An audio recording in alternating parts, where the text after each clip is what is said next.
करायचा. अरे वा. हा. श्यामची आई श्यामला म्हणते वायट वगैरे वागून दिमागचा दया नाही करायचा. हा, आणि ती बोलते जिंदगानी मध्ये कधी तुला गाली बिली दिली ना तर आईच्या गावात माझ्याहून कुणी वाईट पाहिजे नाही. असा पुढील ना तर डायरेक्ट टाकून देईल.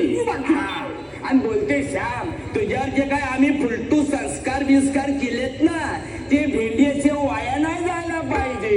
बास रे बास, नको रे नको. नाही पुढे फुलटू राडा आहे.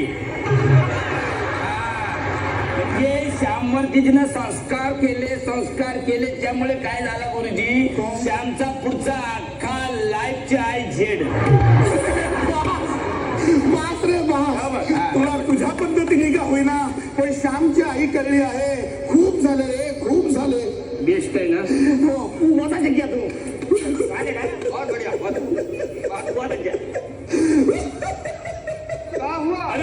विद्यार्थ्यांनो, आज तुम्हाला मला अत्यंत महत्वाची गोष्ट सांगायची आहे. इतके दिवस तुम्ही या वर्गात येत होतात, मराठी शिकत होता, पण आज हा वर्गाचा शेवटचा दिवस. यापुढे हा वर्ग बंद. का म्हणजे अरे भाडी वाढली आहेत, खर्च वाढले आहेत, आता हा वर्ग चालवणं परवडत नाही रे माझ्या.